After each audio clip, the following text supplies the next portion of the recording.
girls get the blues. Yeah, she does. Good morning. Hi, Lindsay. How are you? Yes, ma'am. Hi, Stevie. How are you? How you doing? Nice to meet you. Good. Good to see Sit down. You too. All right. It's early for this kind of thing, isn't it? Well, I go to bed at this. I know. I mean, you live in the rock and roll life. Yeah. So this is when I go to bed about 5. So for me, I just stayed up.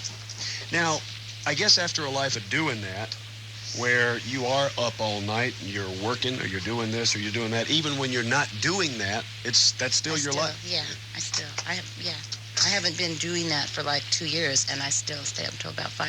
I sleep from 5 till 1. But that's it's a different world when you stay up until 5 or 6. It's a cool, neat way to live your life. Yes, I think so. Yeah. Did that for a while, doing all-night radio and kind of thing. You meet people who also live their life that way, and they're a different breed of folk. They are. How are you? I'm just fine. I'm excited to be here. We were listening to you on the radio over here, and I brought my pretty. Heard Daryl Hi. Daryl popped in to visit with us. Hello, Daryl. Good to have Daryl. All right, first album in, 5 years? Yes. Yeah? What have you been doing for 5? Well, the last time I was on tour was 91 with Time Space, and then in 92 we started this record.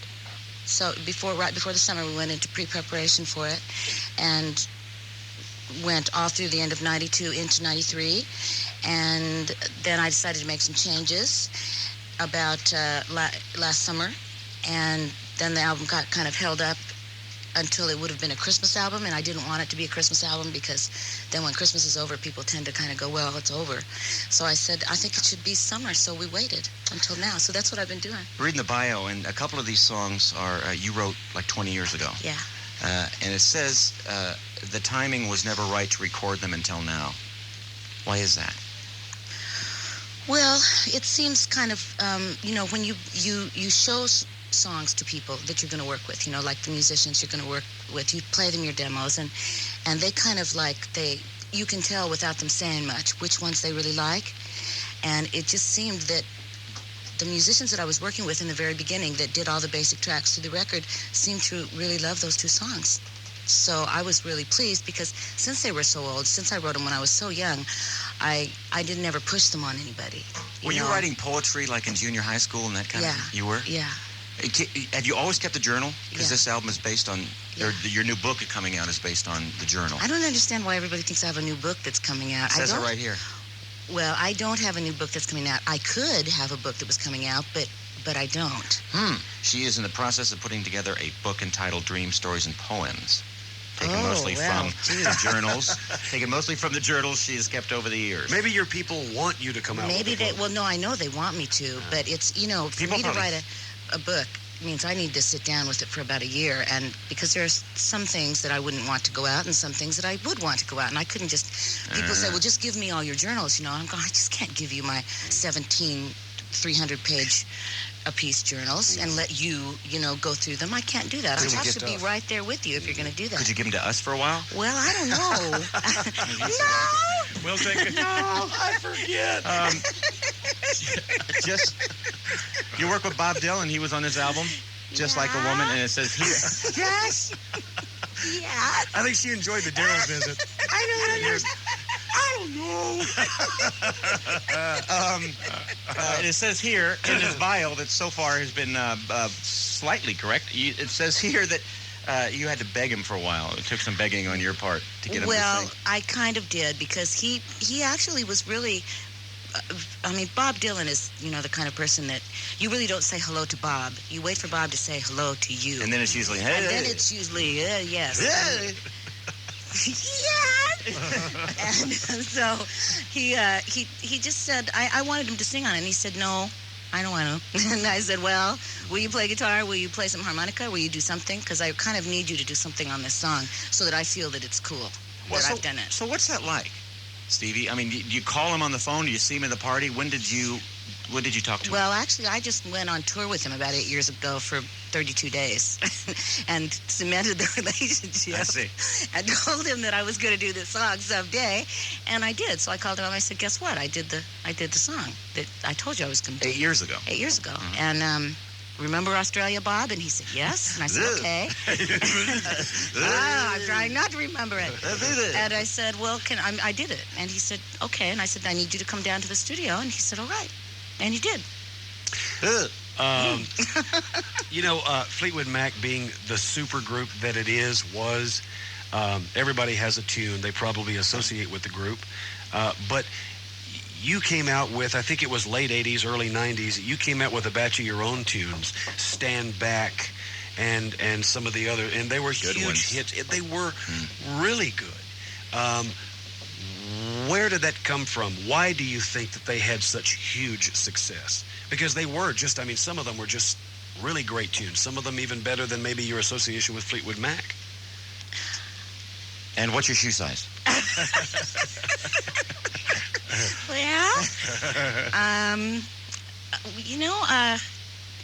Okay, well, let's see. What can I say that's interesting about Stand Back? Stand Back was inspired by Prince, by Little Red Corvette, which if you really listen carefully, you can sing Stand Back along to Little Red Corvette, and you can sing Little Red Corvette along to Stand Back. Bitchy. So I gave him half of the song, though, for that inspiration. That is, and has always remained, my favorite song on stage to this day. And I've probably performed Stand Back. Fleetwood Mac even did Stand Back on 2 different tours.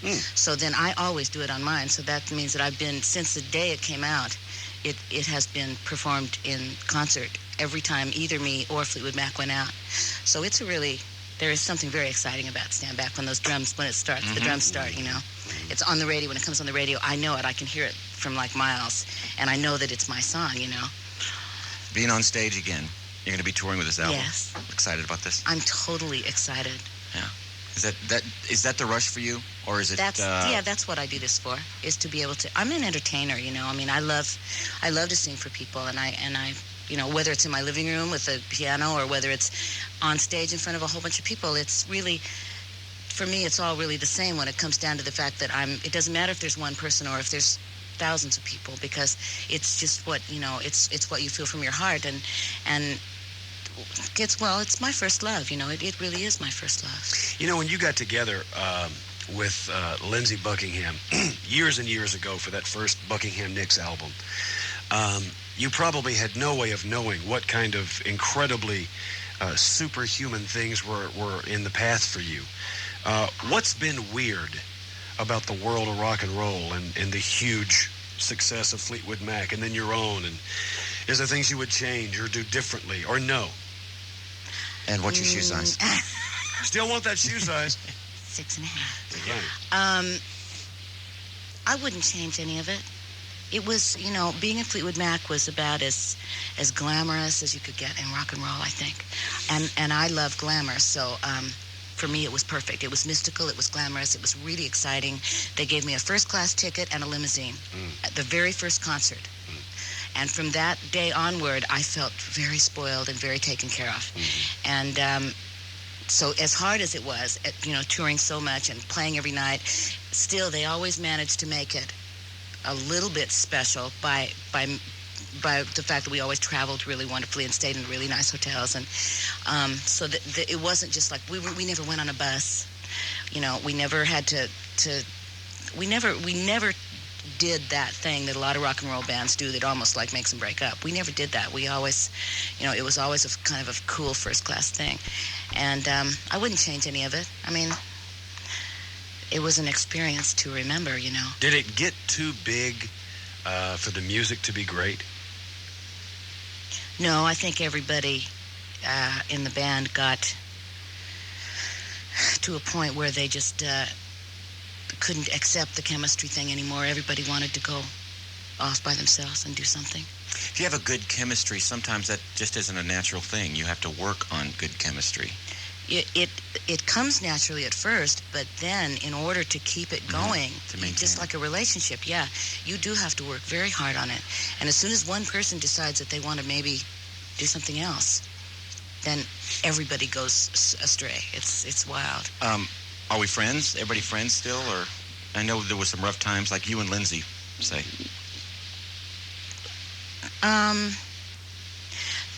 Well, we're not real good friends. No, we're not. I accidentally called you Lindsey when you walked in. Did you hear that? No, I must admit that now. Did you hear it, Mark?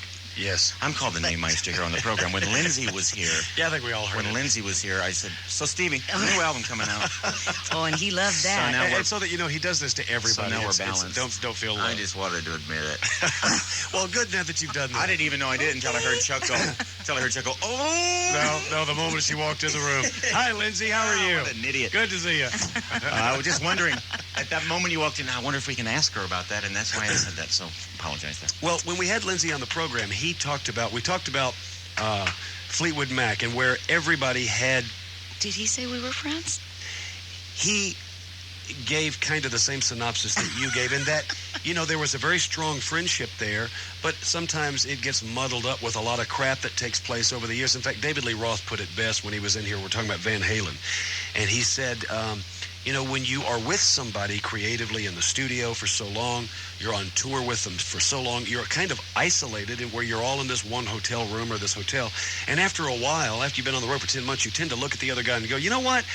I don't like the way you chew. Right. It starts getting silly. And that's what Lindsay said. He just didn't like the way you chew. And because of that, he couldn't work with you. Well, excuse me. No, but he talked about, we talked about the various roles that each one of you had in Fleetwood Mac. And he said his role, he felt like, was to take a song that you would bring in.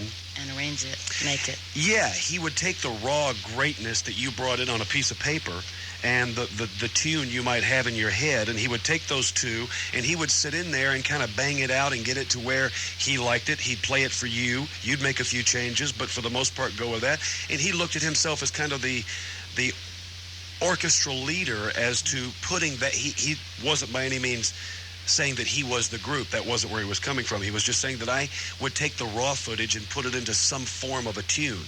And then Stevie would come back in and make a few changes here and there, and then we had a tune that we could work from.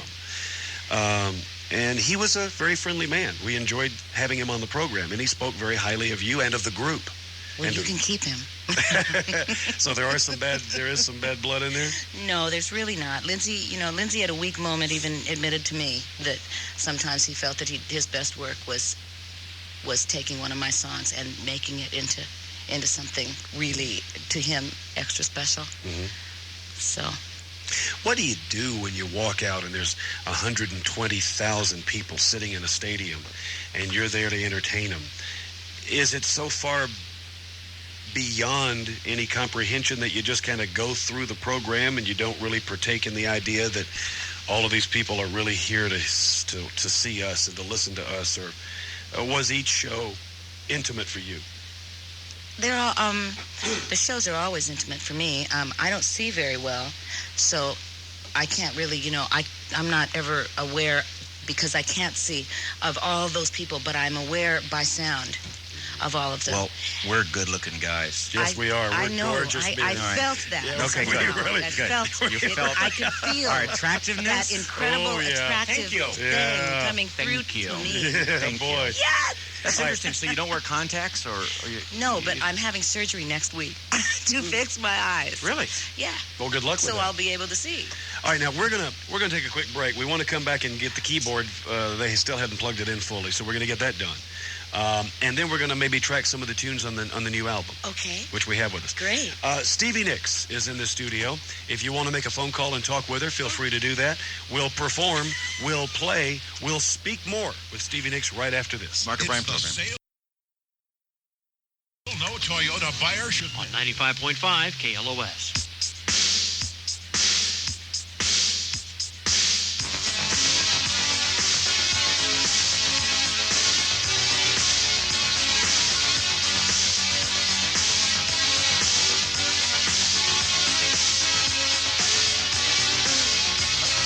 This is live right here.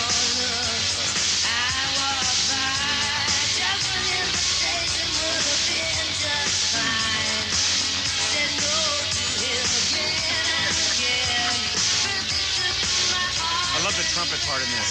Oh, it's very strong. Never noticed it, actually. It's so faint. Blended. You can barely pick it out. You can hear the harmony in the voice there. In the It's very strong.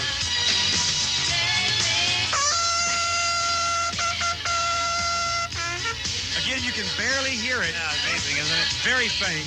See, that's good production work there. Mark and Brian program is Is what 7:25. We have Stevie Nicks in the room. We were talking about Stand Back a moment ago. You talked about the fact that you heard Prince's tune, Little Red Corvette. You began singing I guess I should have known. another melody to it. And from that came Stand Back. And then you went to him and you said, you know, I kind of ripped Stand Back off of your tune on Little Red Corvette, and you gave him 50% of it. No, I didn't say that. I said to him on the phone, Prince, you little Prince, you. Can I call you Prince? You little Prince, You little sweet thing, you. Hey, how's it going?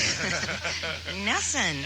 And I said, listen, I did this song, and it's like similar to Little Red Corvette, and I want you to have half of it.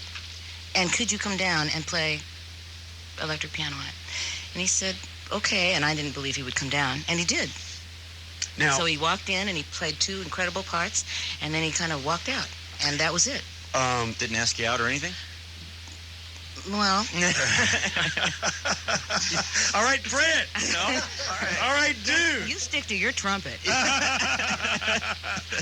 All right, now, you know, Prince is one of the... We had Randy Newman on the program, and we asked him, this was kind of a surprise, we asked him musically, who do you enjoy? Who do you feel as though has a grasp of what's going on? And he said, Prince, in my opinion, doesn't necessarily has a grasp for what's happening. He decides what's happening for the rest of the industry. The idea of you two working together in the form of a writing team, of him producing some of your music, performing with you, is really most interesting. Is that something you would like, have thought about? I did think about that, but he's angry with me. He's not speaking to me. Really? Right. Because you turned him down when he asked you out? Kind of. Wow. Wow. That was just joking there. Really? Wow. You big tease. You know, he asked me not here to play on your song. Thought we could go out and have a burger. But no. Jeez. It's fine you to write a song, and then he won't even go out with me or anything. I mean, where would you go? Where would Prince take you? That's a good question. Where would he take you? He did take me to his house in Minneapolis, his purple house. Tell us about this now. He drove me to his house in Minneapolis at 9:30 in the morning in his purple velvet clothes, and I was in my black stage outfit, my black chiffon, and my boots. Wow. And the two of us on the freeway to Minneapolis, out to his house at 120 miles an hour. What was he driving? Camaro, purple. And I said, you know, if we get pulled over, we're dead, because we're just dead. This is not good. No, this is really bad, and I have to be on a plane at 2:30 because I have a gig tonight. And so we went to his house and we recorded a song, and his air conditioning went out, and I wanted to leave because it was so hot. He and pulled the old air conditioning's out the thing, old did air he? conditioning is out thing, and I went to sleep on his kitchen floor while he finished mixing down the song, because it was the only place that was cool in the house. And then he took me to the airport. But that was before he got mad at me, and then he got really mad at me, and now he won't talk to me. Can you tell us why he's mad at you? I'm You don't not have to. exactly sure why he's really mad at me, but he is really angry with me because he won't talk to me. And so maybe if you see him again, you could ask him. Well, We you sure see, will. this is an interesting scenario in that when you call him on the phone, you don't call him Prince because he changed his name to a sign. How do you, when he answers the phone, how do you get him to know that you want to talk to him? Like, you don't say Prince because that's not his name. You really think he answers the phone? You know, good point. But then when somebody does, let me talk to the... Him. Not Prince, but it's the sign thing. Get him on Go get him. over here. The purpleness. There you go. Get him over here. Hi, this is Prince. I'm not home right now, but sure would appreciate if you leave a message. Wait for the beep. Thanks a lot. All right, now why don't we track some of the new album, just a little bit of some of the tunes, and then Okay. maybe you can pick something out on that. Okay. All right.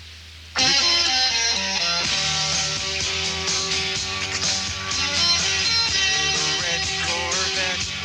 Yeah.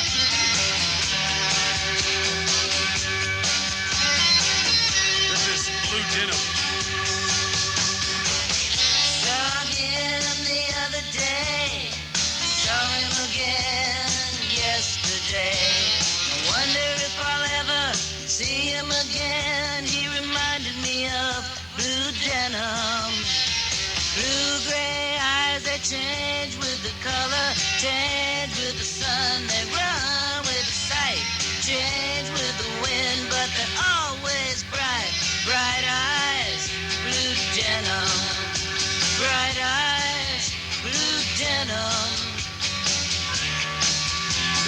7 o'clock in the morning and you're doing that? She was singing along to that. Yeah, she was. All right, let's sample some cut number 2, Greta.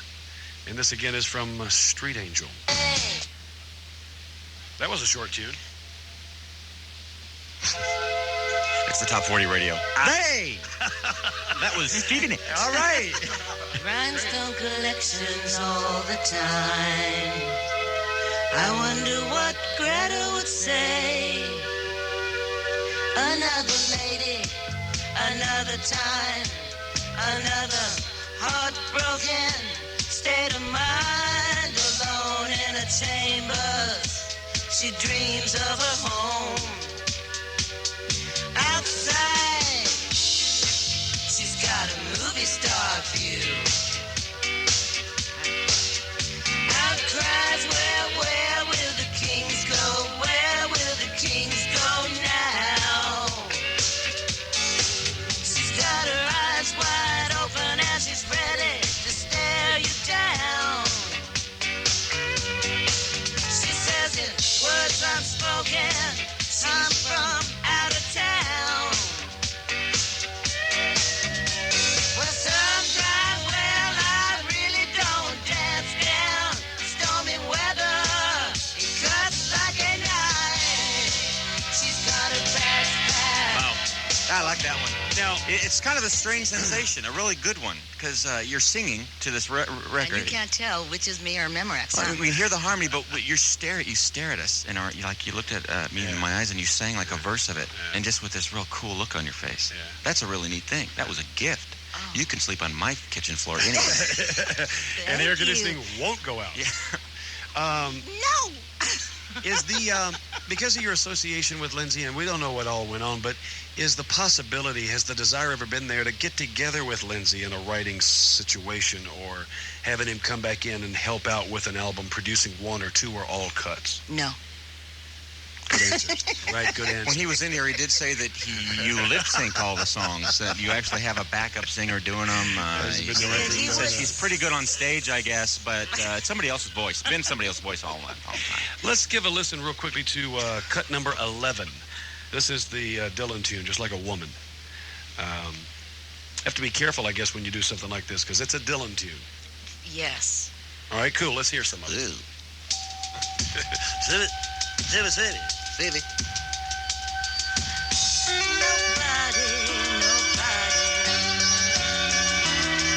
Nobody feels any pain. Tonight as I stand outside the rain, everybody knows the baby's got new clothes, but lately he sees her ribbons and her bows have fallen from her curls. She takes just like a woman. Yes, she does. She makes love just like a woman. Yes, she does. She aches just like a woman. But she breaks just like a little girl. Being that this was the first in like 5 years, and you probably haven't been totally absent from the studio, but how did it feel to get back in there on your own project? And did it come out like you hoped it would? It was wonderful. This was really like a band. All the basic tracks were done by just a group of guys and me. So that it was more like we were rehearsing to go on the road, as opposed to rehearsing to go in to do an album. Are you a hands-on person in the studio? Are you running on the other side of the window and turning things up and turning things down and working on? Yes. Kind of it? You are? Yeah, I'm looking over everybody's shoulder, but I let them be completely free. I mean, I don't say, well, I want you to play this, or I want you to, now you do a solo or something. I don't do that. I just tell them, like, pretend it's your song, Feel that, I want you to feel really comfortable, and I want you to just play what you feel good about. Don't ask me what you should play, and they don't ask me what they should play. And Just Like a Woman, it had a great, almost a reggae rhythm to it. Yeah, that's Waddy Wachtel with his, like, backstroke on the guitar. That was great. All right, now, we do have a lot of phone. This was a short break. We have a lot of phone calls we want to get to. We want to come back and fire up that keyboard. Little case roster, Okay. what it'll be will be. And, all All right, so we're going to come back. We'll take some calls and continue speaking with Stevie Nicks after this on the Mark and Brian program. We'll see you in a minute. First, there was the burning bed. Then It's a great one, Stevie. My favorite one.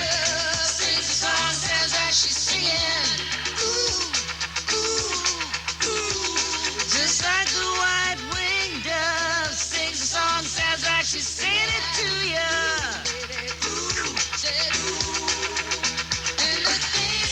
Listen, would it be out of line if we could ask, could you come by the house, we put on a disc, and you just sit around and sing to us? Would that be okay? I can do that. Wow. All right, now. Really? All right, now check it out. I live to do that. We'll make sure the kitchen floor is nice and frosty for you. All right, now check it out. We spent some of our break time there talking with Stevie about the Christmas show. We gave her the date, and she went ahead and started thinking, I'm going to be in Australia right around, but I get home a full month before that. It has been inked. She will be at the Christmas show, performing for us and talking and hanging and getting Christmassy. And she even said she had, because we told her, a couple of tunes and then a Christmas song. You already have a worked up Silent Night? It's already, yeah. Yeah. Whip into some of that. I'll give you a little trumpet. Because the trumpet part on Silent Night is so important. Silent Night, that'd be nice. I was just going to play it for you. Yeah, but do, please. But there's nothing in the keyboard. There you go. Silent night, holy night, all is calm, all is bright, round yon virgin mother and child, holy infant, so tender and mild. Sleep in heavenly peace. Sleep in heavenly peace. I don't ever have to play it. Somebody else plays it, and I just sing it. That was really neat to hear, though. Kind of a working rendition. That's kind of neat. All right. We got a lot of phone calls. You want to take one quick one and then Sure, play something? why not? Let's see. Who do we go to? Just pick any line. They're all. Punch them in.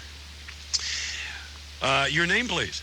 Kim. Kim, you're on the air with Stevie Nicks. Go ahead. Hi, Mark and Brian. Hi, Kim. Hi, Stevie. Hi, Kim. How are you? I'm fine. How are you? Oh, I'm excited. I'm excited to talk to you. With your new album that's coming out, are you going to go on tour with that? Yes, ma'am. All right. I saw you in 91, and if you guys, Mark and Brian, if you haven't seen her, you need to go. Yeah, she invited. We'd like to, when she's around this area, we'll head out. Yeah, you really need to go. She puts on a fantastic show. You are so sweet. Thank you. Oh, no, I'm not sweet. It's just I've been listening to you since I was 15 years old, and I buy every single album you have. I even bought Tom Petty because you sang one song with him, and I just love your music. Well, thank you. I even bought Tom Petty. Now, we won't even tell Tom Petty that. How is that supposed to... I bet that does get to a degree kind of weird when you run across somebody that you've been singing to for 15 or 20 years, and all of a sudden you were dealing with the pressure of, I've led this person's life musically. Well, yeah, it tends to make you feel like you're reaching ancientness. Yes, it does. But at the same time, you also feel that if you wanted to come to this planet to sing songs and write songs and affect the planet somehow, that maybe you have a little bit. So, there's really not anything nicer that anybody could say to me than that. Would imagine that, especially in the world of rock and roll, you're in the studio and then you're touring and then you're back in the studio and then you're touring, and you deal with the work of the business, and sometimes you are disassociated with the result of the work that you've done and the people that your work has touched. And because by the time the result is happening, you're on your way to the beginning of something else. Right, right. So you often miss the result. Right, which is kind of unfortunate. Yeah. I guess now it's kind of cool that you can take a few years, sit back, hang out, live life a little bit, and then come back into a studio situation where you can put together something like Street Angel. Yeah, very much. All right, Mike. Yeah. Go ahead, Mike. Hi, Stevie. Hi, Mike. Hi, I cannot believe I'm finally getting a chance to talk to you. I have tried to get in touch with you for years and years and tried to get tickets to the Whiskey in 91. First of all, happy birthday. Thank you. Coming up on Thursday. And the song Real Tears. Uh-huh. It has its own meaning to me, and I wondered if you could tell me what that meant to you, what the meaning is to that song. Well, just, there's a whole, it would take me a really long time to explain that to you, but just to kind of sum it up, it just meant, sometimes we cry and it's not very real, it's just for drama or effect, and sometimes when you cry, it's really very real, and that's what that song is about. It's a beautiful song. I love it. Thank you. And I play piano, and I play all of your music. You're a very special person to me. You're with me every day. I've got a cassette tape that I've made at home of all my favorite songs, and that gets popped in on my way to work and on my way home. Could you send in the music to Silent Night? So she can play it? Fax the sheet music. You bet. All right, thanks, Mike. Thanks, Mike. Thank you. All right, you got this keyboard in front of you, and we realize it's 7 o'clock in the morning, and it's just a single keyboard. But now don't forget, we got the trumpet, the trombone, the rain stick, and the bongos. We can join in Okay, whenever. now this is kind of a mystical thing, guys. So, like, if you want to be mystical, he's got that trumpet. If you want to be, if you want to be mystical, then just chime right in. All right. Okay, now, if I make a lot of mistakes, I'm going to be so embarrassed. Don't be. We thrive on mistakes around Every here. time I write a song, I write it and I know it really well, and then I give it to the band or to whoever, then they learn it, and then I never have to play it again. You're so done with it. then, so like my piano skills are like zilch Worry not. because of that. All right. The most important part of this show is that it's founded on faux pas, so please enjoy yourself. It's the Mark, Brian, and Stevie show. There you go. Okay, all right. I know you. If you start playing the trumpet, just give me a little bit of an introduction. I'm not going to play. I'm not going to put it. No, it's. I mean, that's joking with you. I just like licking the mouthpiece. Which you might want to get a lick on that too, Stevie, if you feel good about it. My piece is your piece. Go have at it, man. If it feels good, we'll put the bongos and but if it don't, it don't.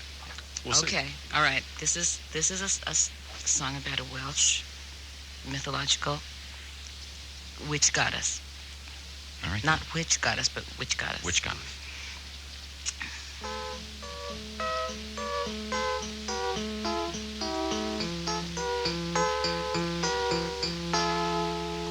Rhiannon rings like a bell through the night, and wouldn't you love to love her? She rules her life like a bird in flight, and who will be her lover? All your life you've never seen a woman taken by the sky. Oh, Rhiannon, you cry, but then she's gone, and your life asks you why. Your life asks you why. Rhiannon, Rhiannon, Rhiannon. She is like a cat in the dark, and then she is the darkness. She rules her life like a fine skylark, and when the sky is starless. All your life you've never seen a woman taken by the sky. Would you stay if she promised to you heaven? Would you even try? Would you even try? Your dreams unwind, and your love's a state of mind. Dream on, silly dreamer. Try hard, you can't leave her. Your dreams unwind, and still your love's a state of mind. Your dreams unwind, Rhiannon.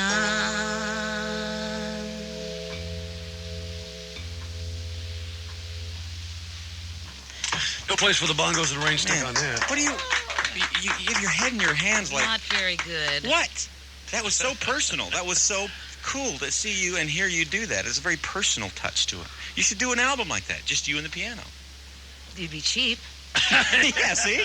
I could do it here. Cost effective. You make more that way. Use our mics. I could do it here when you guys are like out of the room. Yeah. Boy, no, that sounded great. That really did. Is this your home? Well, yes, it is my home, actually. I live in Phoenix, too. It's my home, too. Phoenix is a But great I'm place here to be. more than I am in Phoenix, so really, I'm a California girl, really, and a desert girl sometimes. Where'd you grow up? Here? Here. And San Francisco. Where'd you live when you grew up here? Arcadia. Really? Arcadia High School. Junior and What were you like sophomore. in high school? Were you the... Very weird. Were you really? The poetry, the poet kind of thing, or not the cheerleader thing? Very weird. Very weird. That was awful And I strange. always, I carried the huge basket purse, and everybody else wore little dresses and skirts from Lance with little buttons Right. and little cashmere things. And of course, my mother wouldn't even buy me any of that stuff. So she made my clothes. So I always was totally strange looking, and I couldn't see. So people thought I was really stuck up or really studious, which I was neither studious nor stuck up. So it works for you. So it worked for me because people just thought I was just a very kind of strange character. And then anyway, I moved to San Francisco for my senior year, which was a big deal because it's kind of a drag to be a brand new senior. Sure, in really, high school. sure. But that was very cool too because that put me right into the middle of the big San Francisco Velvet Underground music thing. So that was really wonderful for me. Were you playing in bands in high school? Oh yeah, yeah. Where did it all, for you, did it begin with a notepad and you're writing down thoughts and poetry and this and that musically? Was that where you first started out, or the piano came first? Or No, it began here with flamenco guitar lessons and a guitar teacher that decided to go to Spain, and because of that sold his incredible Goya guitar to my mom and dad, who gave it to me for my 16th birthday. And I was so knocked out to get this guitar. I mean, it was like my life had begun. And I went right in, sat down, and wrote a song. And that was it. And that was from my birthday, from many, many years back. Next Thursday exactly was when I started writing songs. Have you ever had a greater experience than the feeling of a song beginning with a pen and a piece of paper, or a tune in your head, and you work on it for a few months or 6 or a year or whatever, and then finally it's out and it sounds great and everybody relates to it and it's a big hit? Isn't that one of the best? Have I ever had a greater experience than that? Is it that or second? Yes! All right. Good answer. And was it with Prince? Don't want to push. All right. We'll break then. We have a lot of different other phone calls. We don't know how quickly you have to get out of here, but we'd like to keep you as long as it's comfortable for you. Okay. All right. So we'll come back, do some more calls, maybe a tune or two, and continue tracking this new album, Street Angel. Stevie Nicks is with us. You be here.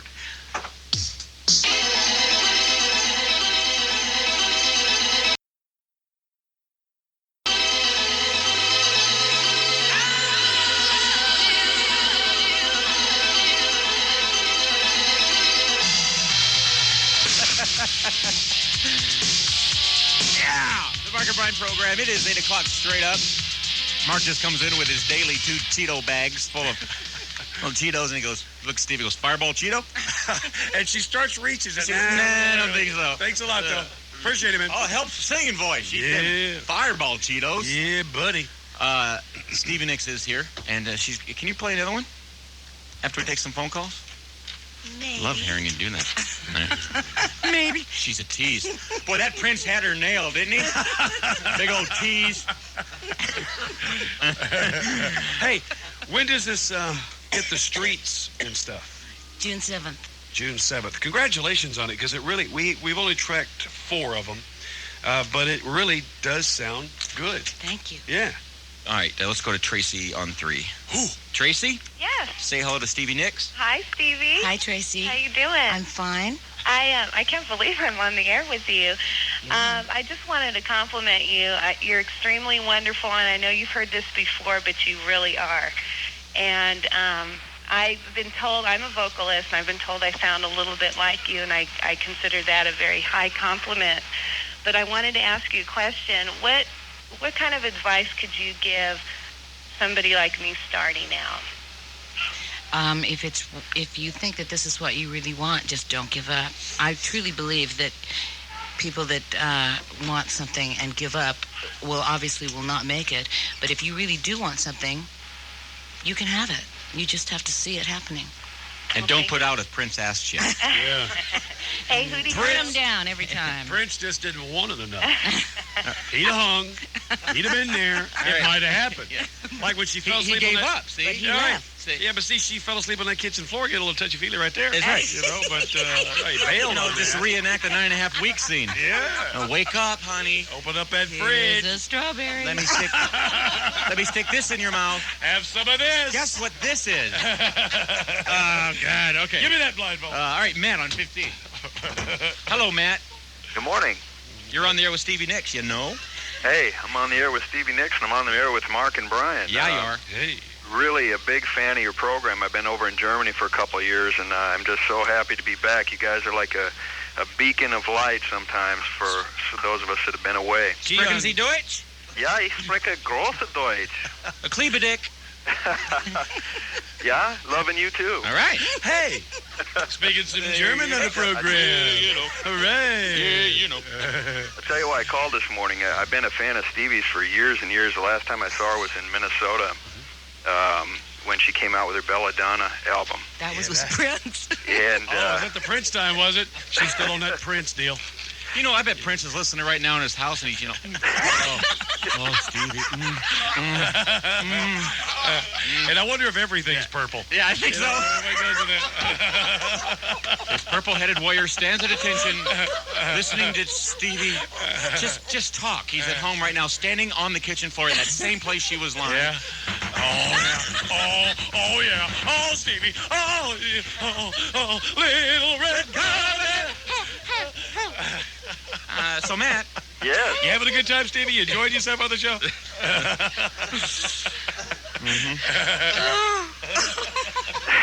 Real love machine, I see. Okay, Matt? Yes. Go ahead, sir. Okay, thanks a lot. Why I'm calling this morning is I'm wondering if Stevie might be able to, maybe you can call my girlfriend and get her on the line and kind of wake her up and do a quick, short love song, something like that. I don't think so. So, I don't think so. Okay. well, Matt, we have a lot of different phone calls we need to try to get to. You're bitching to call, but we want to try to get to as many of these as we can before she's got to go. And we usually leave that up to the celebrity when whatever celebrity's in here with these requests. Stevie's the only one who just came out and said, I don't think so. No, thanks a lot, though. Appreciate it. Hey, you Thanks. guys have a great day. She's sounding good. She doesn't think she's sounding good this morning, and she is. She's not isn't she? sounding good. That's what I she tell you thinks. That woman, she sounds good anytime. I've heard her sing for years. You know, when I was in Germany, we have very limited radio and everything over there. And one of the things that I had a tape of hers and Fleetwood Mac, and I listened to that thing all the time, and it was just really nice to hear her songs, and it really means a lot. We thank you for that. All right, Matt. Thanks for calling. You bet. Would there be a grandest moment for you in a career that with Fleetwood Mac and then with your own personal success? You've done more than many people will ever achieve. Would there be, out of all of that, a pinnacle moment that you tend to think about periodically as good as it gets? I think if you want to look back over everything that's happened to us, probably the inauguration would be the most special, different thing, for some guy who ends up running for president to have 10 years ago decided to use "Don't Stop Thinking About Tomorrow" as his song, and actually follow through with it, and all of a sudden we're hearing this song on the radio like all the time because Bill Clinton loves it, and then he manages to get Lindsey Buckingham to say, okay, I will be in the same room with Chris, Mick, John, and Stevie and do this again, which nobody else in the whole world could have ever pulled that off. How did that, hear all of you return to a stage where you've all gone your separate ways for whatever reason, and you're brought back together because of that scenario that you just described? How was it for you five? It mended a lot of wounds. Really? Yes, it did. it made, I mean, before that day, we were probably all really, really angry at each other. But from, as soon as we got to Washington, D.C. and went for the night before, we had to do the same thing in front of 18,000 people, except that they just didn't have the president wasn't there. And it was like, we all realized what because we got to go on at the end after Barbara Streisand and everybody else, and Aretha Franklin. And we got to go on at the very, very end, and we got to go up there and invite the president up on our stage. Barbara opened for you. That's a good way of looking at it. That's kind of neat. As it should be. You said that, I didn't. Was there a rehearsal? And was the rehearsal tense? The rehearsal was 18,000 people. That was the first time you'd play together in front of 18,000 people? No, that was the first night. We did it 2 nights in a row. The second night was the one that went on television. The night before was a run-through, but there was 18,000 people there to watch the run-through. Was there a moment, though, before you walked up on that rehearsal stage the first night, was there a moment where you were all brought into a room, you five, to say hey before you went up? Yeah, we did. All just the 5 of us were by ourselves, and everybody just sort of held hands and did our little kind of Fleetwood Mac let's go do this thing that we always used to do, and that was very loving. That was a very loving. Because it could have been a lot of different things. Yeah. But it was really very sweet. Whichever way it would have went, it would have been great to see on film. Yeah. You guys slapping each other around, that would have been great. Yeah. There were no cameras there for that, though? It was just a very personal, private thing. No. Betcha. Well, glad it all came out. All right, lots more questions for you. 11. Let's go to... Did we go 11 yet? No, 11, Danny.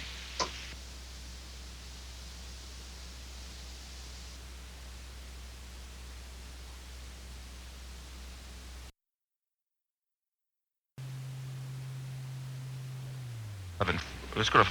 Did we go 11 yet? No, 11, Danny. Hi, Danny. Hi, how you doing? You're on the air with Stevie Nicks. Good morning, Stevie. Hi. I just wanted to call and wish you a happy birthday. Mine was on Sunday, and it's the best present I could have gotten. Oh. Are you a birthday maniac? I mean, you love birthdays? I do love my birthdays, yes, I do. Anyways, I saw you at Irvine Meadows a couple of years ago and the following night at the Greek, and I've got my deposits down for August 25th at the Greek, and I can't wait to see you there. Oh, well, thank you. I can't wait till that either, because I just can't even wait till the tour starts. When does the tour start? The 22nd of July in Boston. And I've been waiting for this album to come out for over a year. They announced it on KLOS on a short break a year ago that it was going to be released June 6th of last year. And I've been waiting since then, and every time it keeps being backdated, and now it's finally going to be released, and I'm very happy for you, and I just think you're a real angel sent from heaven, and I'm just happy you're here. Thank you really a lot. I'm sorry it took so long for the record. That's great. Well, thanks for talking to me. Okay, thanks. Bye. People seem to like you. I have the greatest fans. They're just so special. I mean, they really are really special. Let's go to, is it Dina on 14? Yes. Dina? Yes. You're on the air. Hi, Stevie. My name is Dina, and I, too, went to Arcadia High School. And I was wondering, did you ever sing in the Chanteurs or the New Spirit group? I did sing in a group with Mr. Maxon? Was he the teacher? I don't remember that. Yeah, but I was in a regular choir at Arcadia, and he had nothing but good things to say about you. He'd always talk about you. But I wanted to recall a fond memory of you. When I was younger, my parents took me to the Beach Boys for my very first concert, and I will never forget being like 10 seats over from you and having the drummer stand up and introduce you and getting to see in person what a neat, bubbly person you are. And you're my idol, man. Glad I got to talk to you. Thank you. I'm really glad, too. Thank you. Mark and Brian, good morning. Happy Monday to you. Good morning. Thanks for calling. Oh, bye-bye. Bye. So what do you do when you're not right, when you're hanging out and you're doing other things that aren't involved in singing or writing? Soaps? Yeah. Well, I paint. Houses. No, I paint. I'm a painter. Little overalls and a hat. Yeah, little blue overalls. No, I do. I paint pictures and I draw and I take photographs. And then after I take the photographs, I hand tint them with oil. So I do a lot of artsy craftsy stuff. And I kind of lately I've been like, you know, reading a bunch of stuff on different kind of spiritual things. So I'm, you know, like well, I can't even explain it. I've just been reading a lot. I've been doing a whole lot of reading lately, and that's not something that I usually have been doing in the last several years a lot. And just in the last 4 months, I've been in my house in Arizona, and there's just something about the desert that's very spiritual. And so I've just been doing a lot of reading and a lot of learning. When you take 5 years like that and you do the kind of things you're just now talking about, plus I'm sure you were writing still. Yeah. And a lot of stuff like that. But do you tend to take yourself on a couple of head trips like, geez, it's been 5 years. I don't know what it's going to be like to be in the studio. I don't know what it's going to be like to walk back up on a stage and do this. Do they still want to see me, hear me? Do you tend to go through any of that at all? Well, I guess you would go through that if you didn't have a record contract that said that you are committed to do 7 albums, you know, so that you know you have to go back in the studio and do another record. And you know that if you do another record, you have to go on tour because otherwise you have to sell the record, you know, you have to go out. Or for me, I don't have to go on tour. I go on tour because that's the only reason I do the record is so that I can go on tour. Get to go on tour. So I never, no, I mean, see, in my life, that is my life. Going into the studio and making a record and then going out to entertain people with that record, that is my life. So I never consider not doing that. How different is studio time now with just your own solo projects as opposed to some of the later years on Fleetwood Mac when it probably, and just assuming, but there probably were some of those days that were just drudgery. Yoko would be hanging around and just couldn't stand that bitch. It's a lot more fun because because the people, everybody that's there that works on my records wants to be there and isn't forced to be there. Nobody has any kind of nobody's pissed off at me, at me for going and doing a solo record. So check it out. You know, so nobody says little sarcastic things to me all the time. And it's just it's really a lot of fun because the people that come in and play on my records, we just play. You know, we just sit around and we play, and then they record it. I mean, it's that kind of a relationship, and that's not the way it was at all. So it's all work in the studio these days, or is it also fun and play? No, it's really a lot of fun because they get, I play them a demo. They go right out, pick up a guitar and a bass and the drums, and all of a sudden they're playing it. And I mean, again, I don't have to say, okay, now this is the chord C, D, F, G. I don't have to do that because they're like brilliant, so they know. And then they set me up a live mic, and I go out and I sing, just kind of like I did here. And 5 minutes later, we have if we don't have a final thing, we have a really good demo. To work with. Yeah. Well, since you're contracted to do more albums, Mark Bryan played a little brass for you. And boy, once you've heard our brass, you won't forget it. I have one more album to do for Atlantic. I was thinking maybe we could do like invite us in a 3-person deal thing. You simply let us know where, when, how. Our brass work. I guess you could best categorize it as tender. I guess. Yeah, it is tender, emotional, and it won't be forgotten when we play. Andy on 7. I'll send a limousine. Okay. Hey. Every day. First class all the way. Hello, Andy. Yeah, go, gentlemen. Hooty-hoo, Andy. Go ahead. Good morning. Good morning. I think you have a hauntingly beautiful voice. Thank you. Thank you. Sorry, wow. Anyway, my cat's name is Rhiannon, and a while ago when you went into Rhiannon, she was sitting in the living room. The cat people. Playing with one of her toys. And she looked up at the radio, and then she looked at me, and she looked back at the radio. Why is this woman calling my name? And she kind of dug it, and I wanted to share that with you. I was talking to her. Well, bitchin'. well, bitchin'. This is like a sex phone call. well, bitchin'.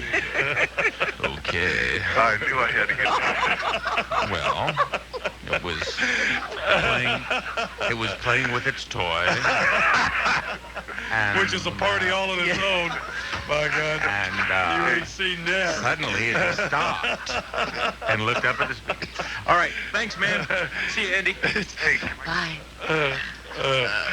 You see, that's so that you know, Stevie doesn't want to bust up on these, you know, because she's in here and she's covered her mouth so you can't hear her, and she'll curse.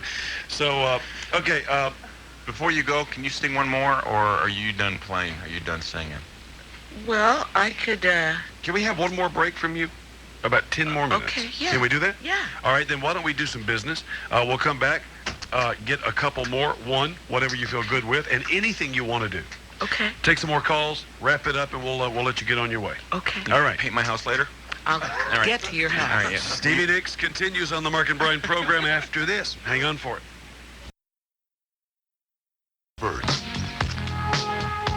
There will be a new Stevie Nicks CD that you can stick in the car or in the house and enjoy. The name of it is Street Angel. It'll be out, when again? June 7th. June 7th.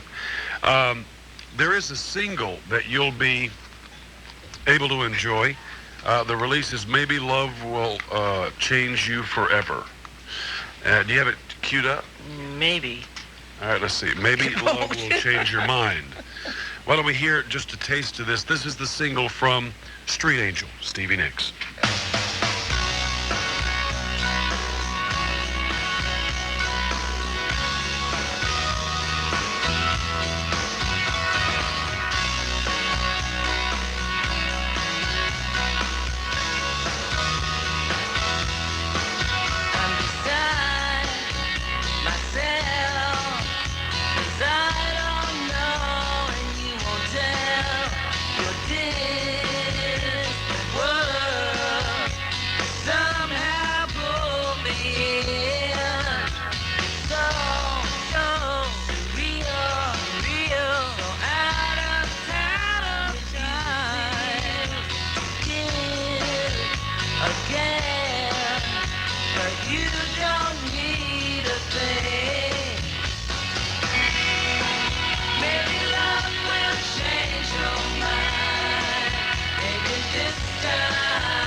Single that'll be forthcoming from Street Angel. People are going to buy that album. They're going to put it in and go, God, it sounded different when on the Mark and Brian program. We really liked it so much on Mark and Brian's show. There was like more overlapping of voices. She was singing along to that. She's been doing that every song. Hey, congratulations. That sound. Thank you. It sounds so good. It's so good to hear. So, Street Angel, it'll be out June 7th. The whole album will be yours. That's the single you heard from. We got some more calls to do, and then maybe we can talk one more song out of you. Okay. All right. Here we go. Let's just go to... that Rita on 10. Hello, Rita? Hello? Rita. Then try... let's try Tabitha on line 1. Don't understand this. Tabitha? No, Tabitha's gone. Robin, no, we already talked about that. Scott on 3. Scotty. Hey, good morning, guys. Hey, you're on the air. Hey, thanks a lot. Good morning. Good morning, Stevie. Good morning. You know, basically I've been raised on Fleetwood Mac since I was probably 4. My brothers and sisters are Mac heads, and I had the chance to see you and Lindsay in Oakland about 3 or 4 years ago. Yeah. Did Landslide? Yeah. Tremendous. Thank you. The question is, what was your relationship like with Bill Graham, and how influential was he to you? Well, I really loved Bill a lot because he, mainly the reason that I really loved Bill Graham was because way before I joined Fleetwood Mac, when I lived in San Francisco, Lindsay and I were in a band called Fritz, and we opened for Chicago at the Fillmore. And we were doing our set, and some really rude guy started like yelling things at me, and and mind you, we weren't famous, we weren't known. Bill Graham had no idea who I was or who Lindsay was or who we were. And he walked out on the stage and told that guy in no uncertain terms to leave his Fillmore and never, ever come back if he couldn't learn to be a gentleman in his place. I mean, and threw the guy out, threw him right out. And then many, many years later, you know, after I joined Fleetwood Mac, and we would do Bill Graham's On the Green things up in Oakland,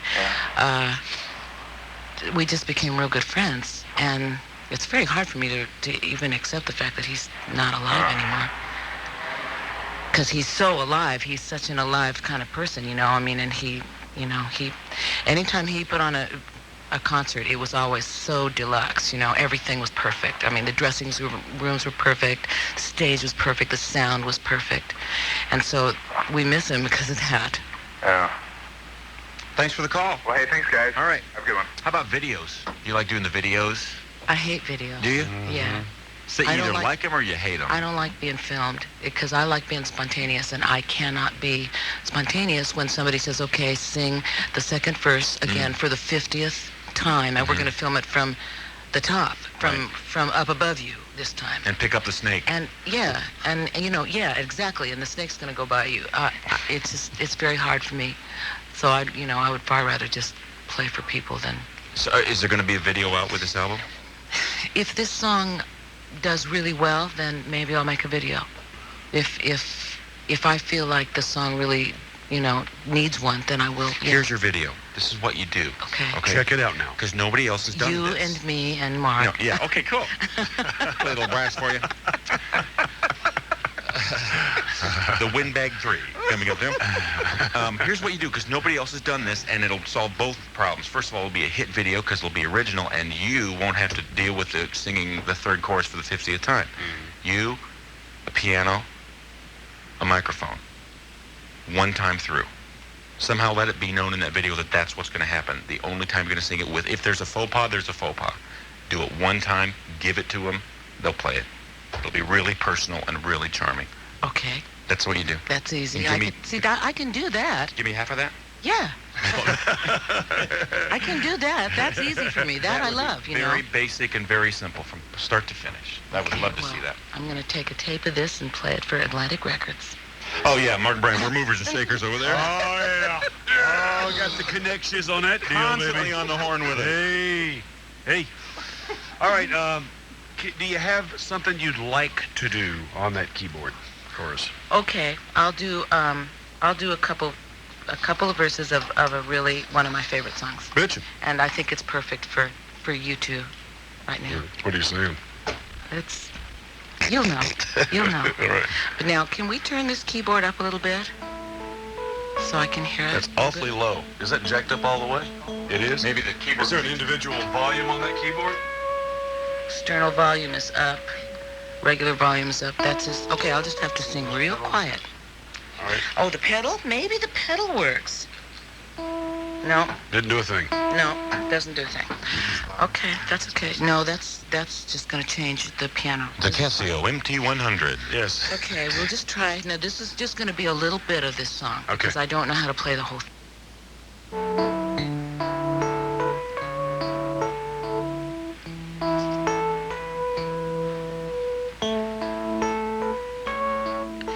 Has anyone ever written anything for you?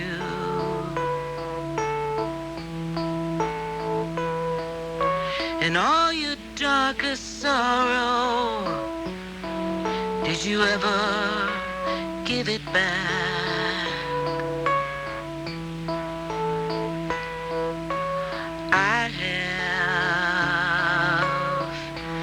I have given that to you. And if that's all I ever do, I want you to remember me. Has anyone ever written anything for you?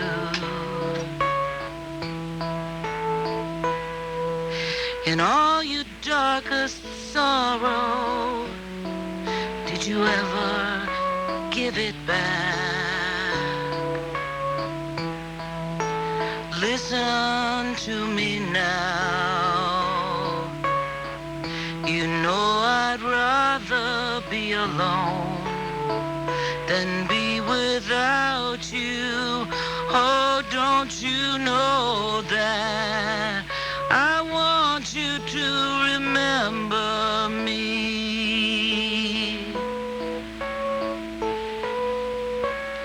And if not for me, then do it for the world.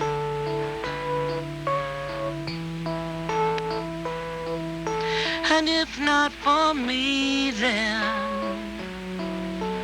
do it for yourself.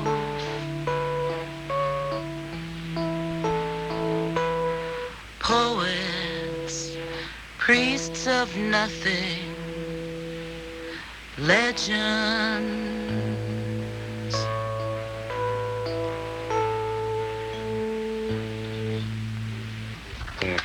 Very, very, very, very nice. Beautiful. Yes, ma'am. Yes, ma'am. That's the video right there. Okay. That's good stuff. That's nice. Again, the new album is called Street Angel. June 7th is when it'll be in the stores. Now, we worked out a deal as always. Just go into any music store where the album is and get your free copy. Pick it up, just walk out the door. Mention Mark and Brian, and they'll just give you your free copy. Don't mention our name. Just walk out of the door with it. Just pick it up and just go. Yeah, and make sure none of the people working there see you. Right. Don't call us from the police department. Right. And best that you tried. We don't want to get into why. Just pick it up and just go. Stevie, it has been a hoot having you in here this morning. Thank you so much. You sound great. This has just been really the coolest thing that I think I've ever done after a record. When is the Greek? When is that show? It's the end of August. End of August, okay. You are going to be there. Yes, You know what? We'd love to be there. With your trumpet and... The Greek is a great place to do a show. Do you like You know what? You could come and introduce me, the two of you. Oh, now there you go. That's it. Absolutely. That's it. Is that it? Rita, we need to write something down. Have we got something here? Yes, Rita, we need to write that down. Make sure that we get Play that trumpet? to people who know what we're doing. You don't want us to play trumpet, but No, we I'm would- serious. I'm inviting you right here in front of International Los Angeles, California. Would you like to We'll come be there. in and introduce me? You know we will. Sure. Okay, You know cool. we will. I think there may even be two shows. You can do it twice. We'd love to. Okay. And then can we come to your house? And then you can come to my house All and right. we'll play piano and trumpet and we'll hang. August.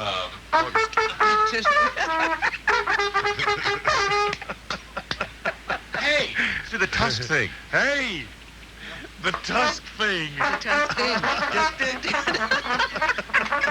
That's what we'll do. We'll do that on stage. August 25th. That's a big show. We're there. Oh, you're there. We would Okay. love to introduce I you to the cannot invite. wait. All I right. cannot wait. Neither can we. And thanks again for coming in. Thank you. Congratulations on this. Sounds great. Thank you so All right. much. We're going to Bye. be right back. The Mark and Brian program. The tickets for that Greek show, August 25th at the Greek Theater for Stevie Nicks, go on sale today at 10 o'clock this morning, your usual Ticketmaster and all of those outlets. So if you want to go into... What do we got for? A little happy birthday for old Stevie. There, do you want the up-tempo, the mid? Let's do the mid to into the Java Hut thing, all right? We're ready. 1, 2, 3, 9, 10.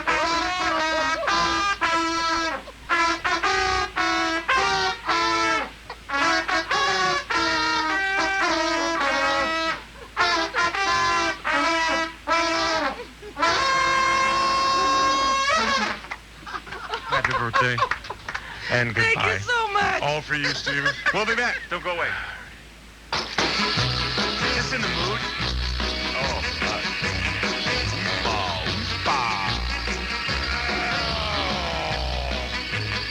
17 minutes to 9, the Mark and Brian program. 5